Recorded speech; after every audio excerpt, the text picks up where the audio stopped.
அனைவருக்கும் வணக்கம். தமிழக அரசியலில் ஒரு மாத காலத்திற்கு மேலாக புதிய ஆட்சி நடந்து கொண்டிருக்கிறது.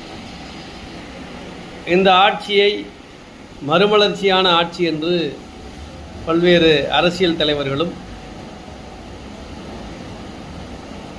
நியாயத்தராசு என்றெல்லாம் சொல்லி விமர்சனங்களை முன்வைக்கிறார்கள். மிகப்பெரிய ஆளுமை நிறைந்த கட்சிகளிலிருந்து பல முன்னணி தலைவர்களும் அங்கே சென்று சேர்ந்து கொண்டிருக்கிறார்கள்.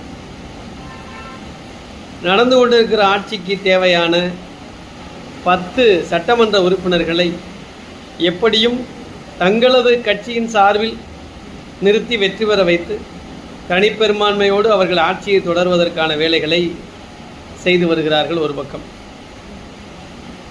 ஒரு பக்கம் மீடியாக்கள், பல அனுபவமிக்க தலைவர்கள் கூட தமிழகத்தில் நடந்து முடிந்த சட்டப்பேரவை தேர்தல் 1967 போல என்று சொல்கிறார்கள். 1967 காலகட்டம் என்பது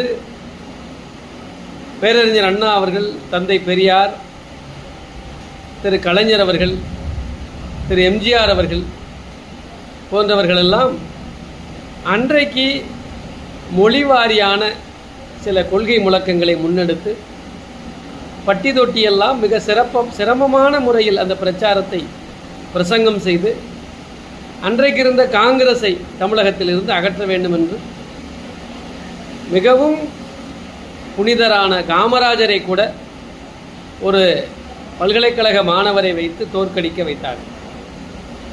அந்த காலகட்டத்தினுடைய பிரச்சாரம் என்பது இத்தமிழக மண்ணில் நடந்ததோ நடக்கவில்லையோ, அது உண்மையோ அல்லது எல்லோருக்குமானதோ அல்லது சுயநல அரசியலுக்கான விளம்பரமோ எதுவாக இருந்தாலும் கூட தமிழ் மொழியை காக்க வேண்டும், தமிழ் மொழி பிரதானமாக இருக்க வேண்டும், அதற்கு அடுத்தாற் போல உலக மொழியாக இருக்கக்கூடிய ஆங்கிலத்தை முன்வைக்கலாம் என்று அன்றைக்கு இருந்த அகில இந்திய காங்கிரஸ் கட்சியினுடைய ஆட்சியிலே ஹிந்தி திணிப்பை எதிர்த்து போராடி மொழிவாரியான ஒரு நோக்கத்தை மையப்படுத்தி கொண்டு சென்று இந்த தமிழ் மொழிக்கான ஒரு போராட்டமாக முன்னெடுத்து அந்த காலகட்டத்திலே பேரறிஞர் அண்ணா அவர்கள் ஆட்சிக்கு வந்தார்.